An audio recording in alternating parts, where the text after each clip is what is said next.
में लिखा है द स्पिरिट ऑफ एक्सेलेंसी, उत्तम आत्मा। उत्तम आत्मा का मतलब समझते हैं? इंग्लिश में लिखा है द स्पिरिट ऑफ एक्सेलेंसी, एक ऐसी आत्मा जिसमें वो कुड़कुड़ाता नहीं था, वो हमेशा धन्यवाद देता था हर चीजों के लिए। उसके अंदर एक एक्सेलेंट स्पिरिट थी। बाइबल बताती है डैनियल उन दिनों में एक जगह पे गुलाम था, और बाइबल बताती है खुदा ने उसे वहां पर आशीष दी थी, उसे ब्लेस किया था।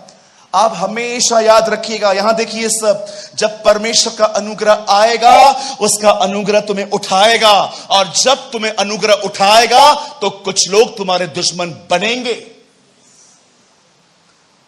और वो तुम्हें नीचे आने की कोशिश, ले आने की कोशिश करेंगे अलग अलग तरीकों से। लेकिन मैं आपको बताना चाहता हूं, उन पर ध्यान मत देना। परमेश्वर तुम्हें अनुग्रह पे अनुग्रह देगा, ग्रेस टू ग्रेस। बाइबल बताती है तुम अंश अंश करके बदलते जाते हो। बाइबल बताती है तुम महिमा से महिमा में प्रवेश करते हो। बाइबल नहीं कहती है खुदा तुम्हारा न्याय पे न्याय करने आया है। बाइबल बताती है वो तुम पर अनुग्रह पे अनुग्रह करने आया है। कभी भी जब आपसे लोग जलते हैं, आपके खिलाफ कुछ बोलते हैं, डोंट डिस्ट्रैक्ट। तुम्हें उन पे ध्यान देने की जरूरत नहीं है। लोग जलते हैं, ये कंफर्मेशन है तुम बढ़ रहे हो। कहिए ये कंफर्मेशन है। हाँ, लोग कहेंगे। मुझे एक भाई ने कहा शैतान मेरे पीछे पड़ा है। मैंने बोला कैसे? रात को सोता हूं ड्रीम्स देता है, दोपहर में अलग अलग तरीकों से मुझे परेशान करता है वो। मैंने कहा सोच कितनी बड़ी बात है, उसने ऑब्जर्व कर लिया है कि तू खतरनाक है। बोलता है हाँ ब्रदर ये तो मैंने कभी सोचा ही नहीं था, ए शैतान और तंग कर। मैंने कहा नहीं, ऐसा नहीं बोलना है। आप सोचिए जो लोग उसके हाथ में है वो उनके पीछे क्यों जाएगा? वो सदैव उनके पीछे जाता है जो उसके हाथ से निकल चुके हैं, उसके हाथ से निकल चुके हैं और उसके हाथ में आ गए। आमीन। कहिए मैं खुदा के हाथों में हूं। कहिए मुझे कोई प्रभु से अलग नहीं कर सकता। यस। आप जानते हो डैनियल वचन कहता है खुदा ने उसे उठाया, उसे आशीष दी। लेकिन मैं आपको बताना चाहता हूं इट्स नॉट ऑटोमेटिकली, ये खुद ब खुद नहीं होता। दानियल के सामने कई बार ऐसी चीजें आई जब वो कॉम्प्रोमाइज करता तो शायद खुदा को ठेस पहुंचती, लेकिन उसे कोई कॉम्प्रोमाइज नहीं किया। कॉम्प्रोमाइज को हिंदी में बोलते हैं समझौता। कहिए समझौता। हाँ, आजकल बहुत समझौते हैं हमारे बीच में। कुछ लोग कहते हैं थोड़ा बहुत झूठ चलता है। चलता है?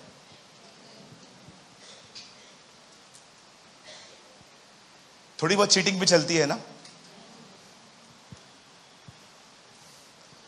मेरे एक दोस्त हैं, हम कोई टाइम पे दोनों गारमेंट्स में थे।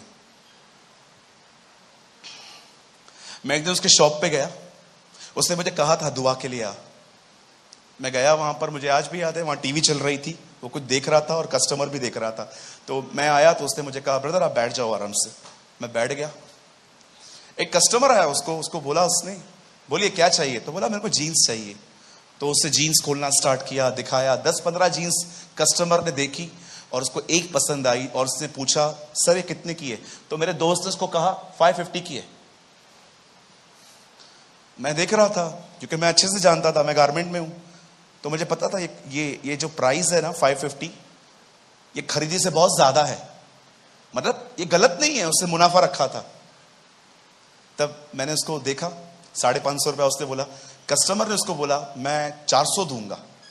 कहिए बार्गेनिंग। आपसे अच्छा कौन जानता होगा? हमारी बहनों को देखा है आपने? ओ ये सामने दुकानदार है, भैया ड्रेस कितने का है? 300 रुपए का। चल खुद ही बुलाएगा, चल।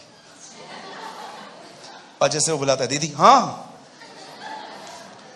दीदी अभी क्या दोगे? नहीं मैं 200 से ज्यादा। तू चल तो सही, चल।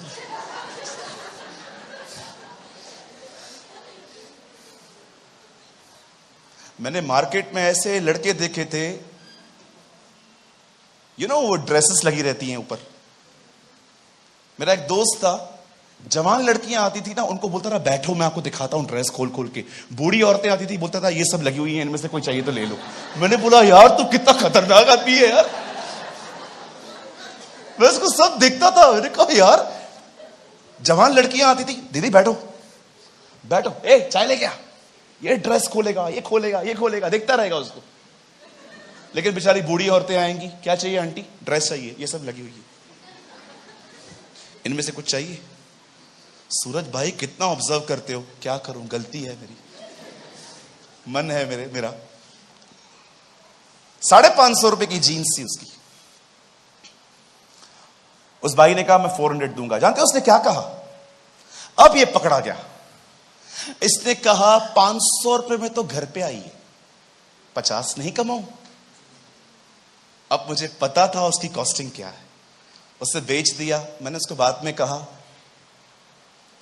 कोरेक्स है ना? बोला हाँ। हम जानते कोड वर्ड सी, तो बोला हाँ यही है। तो मैंने कहा इससे मंगाइए ना? बोला हाँ। मैंने कहा 250 की मिलती है, तू क्यों बोला 550 ही तो मिलता है? सूरज भाई इतना तो चलता है ना। यू नो कुछ लोग अपने आप में कॉम्प्रोमाइजर्स हैं, वो सेट हो चुके। मुझे रिसेंटली किसी ने जूम पे पूछा क्या एग्जाम में किसी और को देख के लिखना चीटिंग है? क्या है यार, कहां से आते हैं ये तेजस्वी लोग, कहां से आते हैं? बोला क्या दूसरे का सप्लीमेंट लेके देखना क्या गलत है? मैंने कहा तू सप्लीमेंट घर ले जाना, क्या प्रॉब्लम है, लिख के वापस दे देना।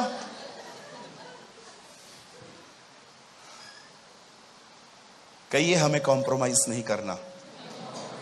हाँ, जब आप कॉम्प्रोमाइज नहीं करोगे ना तो लोग आपको कहेंगे कि आप बड़े कट्टर हो। मुझे आज भी याद है, कभी कभी जब मेरे दुकान पे कुछ ऐसी चीजें होती थी, रिचुअल्स होते थे उनके, या पार्टीज होती थी, तो वो मुझे बोलते थे तू भी आ जा। और जब मैं वहां जाता था सब शराब पीते थे, मेरे हाथ में मैंगो जूस होती थी और सब मुझे देख के ऐसे हंसते थे। और कई बार मैं बेइज्जत होके वहां से आता था। सब मुझे कहते थे ये मदर मिल्क पे डिपेंड है। आई थिंक मेरी मम्मी के लिए ऐसे बोलते थे। जहां मैं काम करता था ना, वहां पर लोग एक दूसरे को बोलते थे तेरे को पता है ये अभी भी है ना मम्मी के मिल्क पे ही डिपेंड रहेगा। और अगले दिन मुझे मालूम पड़ता था, मैं चुप करके चला आता था।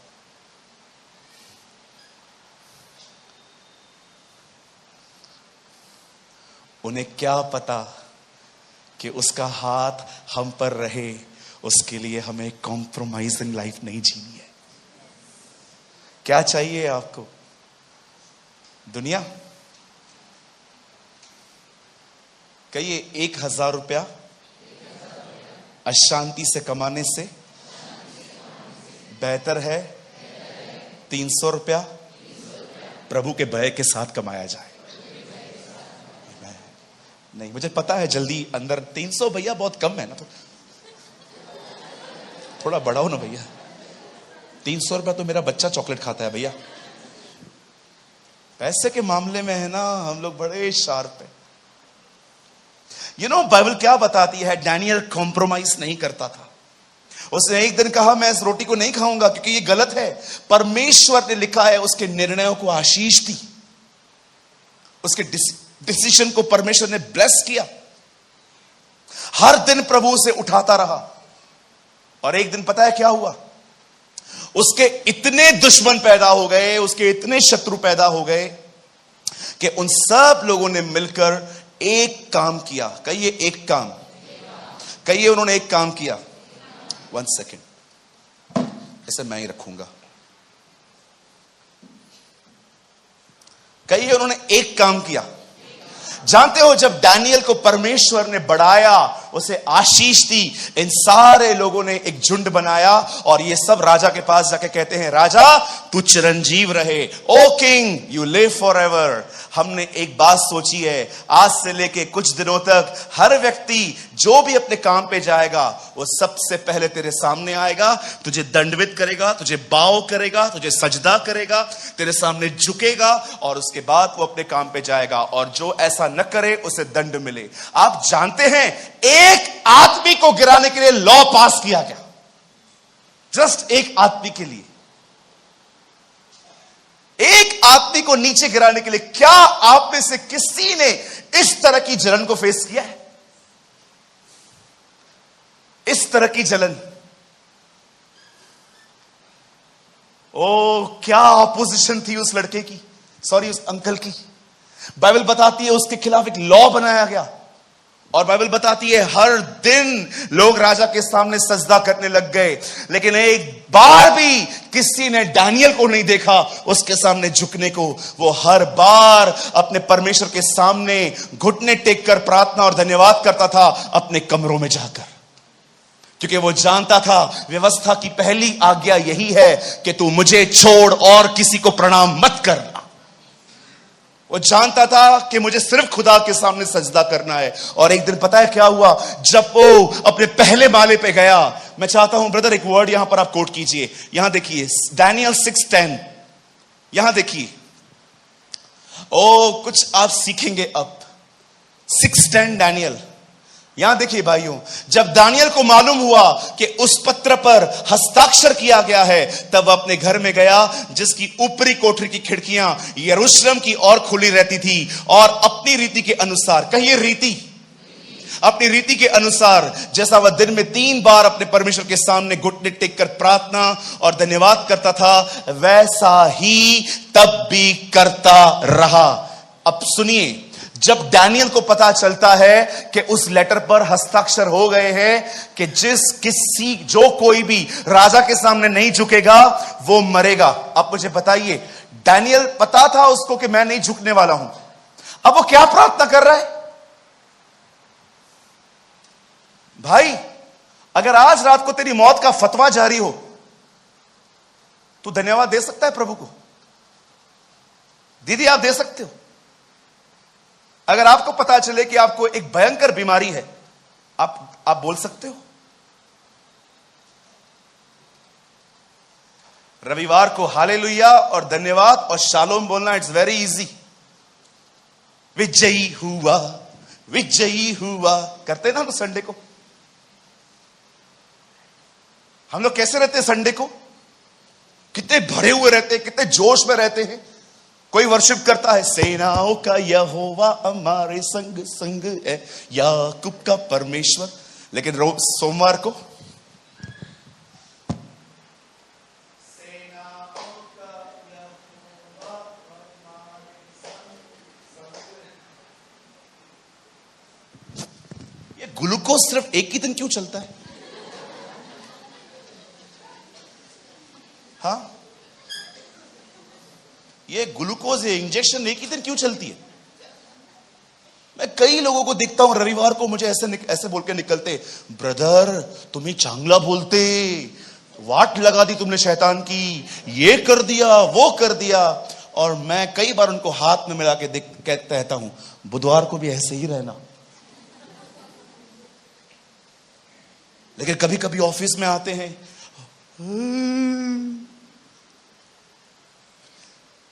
ये वही है ना रविवार वाला? हाँ यही है। क्या हुआ ब्रदर आपको? 28 तारीख को सैलरी आती है, 1 तारीख हो गया है, अभी तक सैलरी नहीं आया। कल मैंने उसको बोला देने के लिए तो बॉस सुना दिया।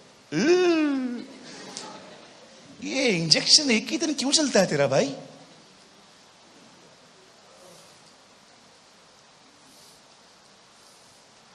कितने लोग हैं मुझे बताइए सोमवार से लेकर शनिवार तक भी थोड़े भरे हुए रहते?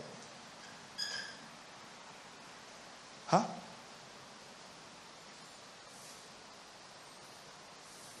आपने कभी जीसस को देखा फेंट होते हुए? सोचो, प्रभु इतने लोगों को ठीक करता था, लेकिन कभी कभी अच्छे रिस्पॉन्स नहीं आते थे। कभी ऐसा हुआ कि वो घर पे बैठ गया एक दिन, और मरियम को सब पूछ रहे थे यीशु कहां है? घर पे बैठा है। और सबने दरवाजा खोल दिया और यीशु बैठा हुआ था। और टीवी देख रहा था, और पतरस आया, प्रभु प्रभु लोग ढूंढ रहे हैं आपको। ढूंढने दे प्रभु, क्या हुआ क्या? जा इधर से। प्रभु टीवी देख रहा है, चैनल चेंज कर रहा है। प्रभु मुझे कुछ तो बता। समझाए ना ही कही तू? हाँ वही। कभी आपने यीशु को ऐसे देखा फेंट होते हुए? फिर यूहन्ना आया, खुदा मैं तो तेरे करीब हूं, मेरे को तो बता हुआ क्या? कोई किसी का नहीं है। Have you seen Jesus like this? कहिए ये तो मैं हूं। कभी आपने हमारे प्रभु को ऐसे देखा? मैं एक दिन प्रचार कर रहा था कि यीशु प्रचार कर रहे थे, और उस रात लिखा है यूहन्ना 8 में वो पहाड़ पे जाके जैतून पर सोया था। मैं प्रभु को कह रहा था, प्रभु यार तेरे पास तो घर था, तू जा सकता था वहां पर। मेरे प्रभु ने कहा, तुझे पता है एक बार मैं प्रचार कर रहा था, किसी ने मुझे नहीं कहा कि हमारे घर पे चल, और मैंने ऊपर देखा आसमान साफ था, कोई बारिश नहीं थी, और मैं जैतून के पहाड़ पे जाके सो गया। मुझे बताइए, अगले दिन 8 अध्याय में लिखा है वो मंदिर में आया और उसने उपदेश दिया। ऊपर कैसे सोया था? वहां पलंग था कि पत्थर थे? सोचो अगर आप होते और आपको सारी रात वहां सुलाते और आप पहाड़ से नीचे उतरते तो आप कैसे उतरते? और लोग आ गए खुदगर्जों।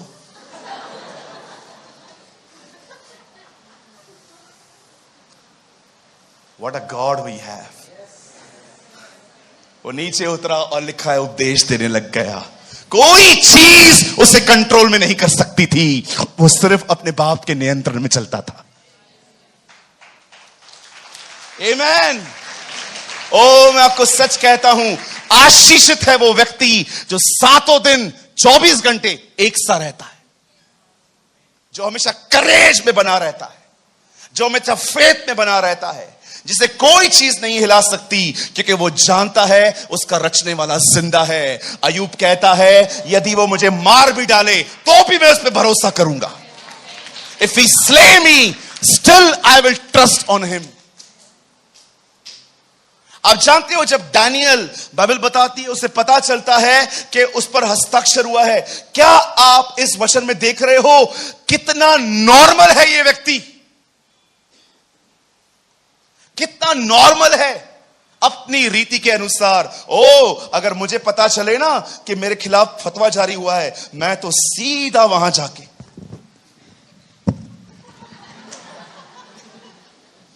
प्रभु मैं यंग है, अभी नहीं जा सकता।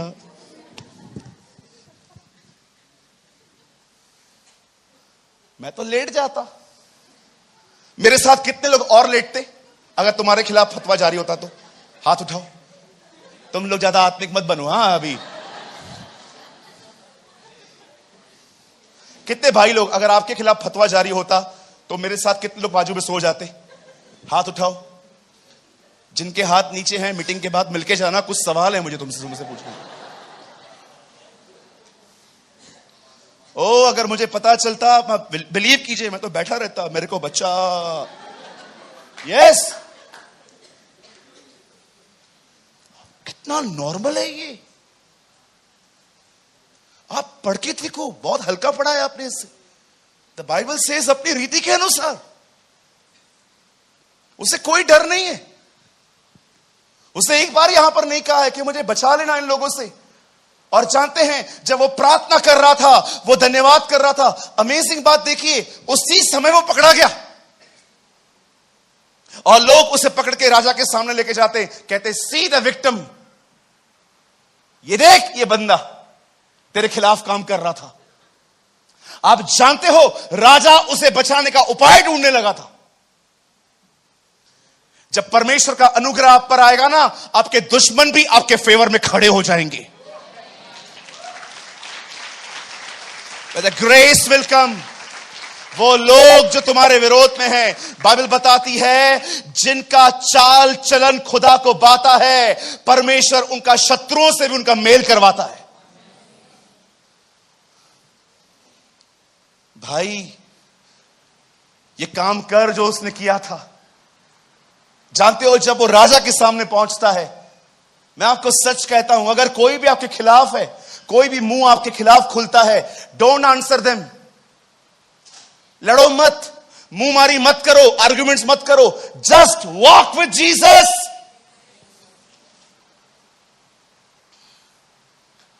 दाइयां तेरे घर पर पोछा मारेंगी, राजा तुझे सलाम करेंगे, इससे पूरा नगर जान लेगा कि तू यहोवा का है। यू नो, खुदा ने हमें एक प्रॉमिस किया है कि बड़े बड़े अधिकारी तुझे ऐसा करेंगे। मैं नहीं चाहता कोई ऐसा करे, लेकिन this is a word of the lord. राजा तुझे सलाम करेंगे, राइयां तेरे घर पे दाइयों का काम करेंगी, तब सारा इज़राइल जान लेगा कि तू मेरा है।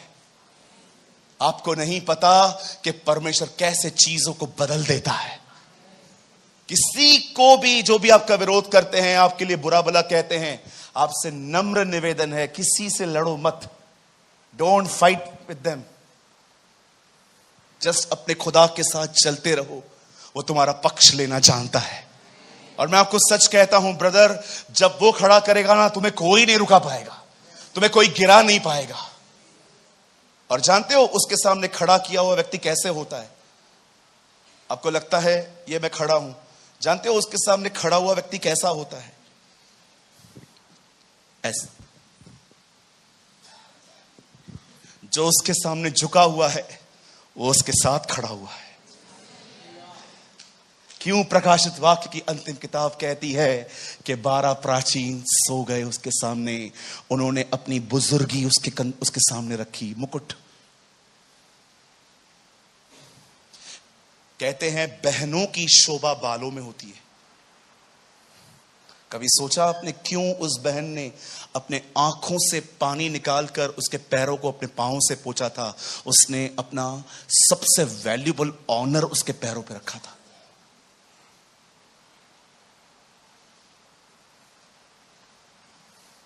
मुझे नहीं पता है जिसने उसे यहां चूमा था वो किधर गया, लेकिन मुझे यहां ये जरूर पता है जिसने उसके पांव को चूमा था ना, वो स्वर्ग जरूर जाएगी। Oh, I believe with all my heart.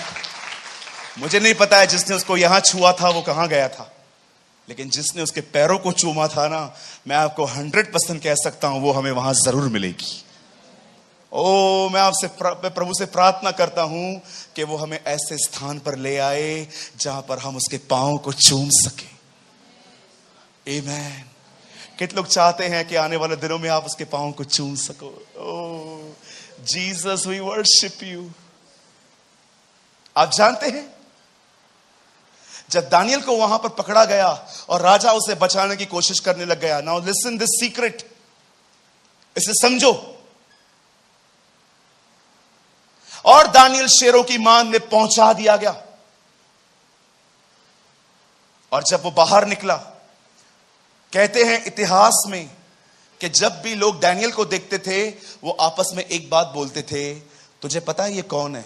कौन है? इसने शेरों के साथ रात बिताई थी। आप जानते हैं हर व्यक्ति दानियल के लिए ये बोलता था, तुझे पता है ये बंदा कौन है? कौन है ये बंदा? ये वही है जिसने शेरों के साथ रात बिताई थी। अब सुनिए, मुझे बताइए वो कितनी बार प्रार्थना करता था? ऐसा कीजिए, मुझे दिखाइए। वो दिन में 3 बार प्रार्थना करता था। क्यों? ऐसा क्या मिलता था उस गवर्नमेंट एम्प्लॉय को कि वो दिन में 3 बार समय निकाल के दुआ करता था? मैं आपको बताऊं वो क्यों जाता था और खिड़कियां खोल के उसे वहां से पुकारता था।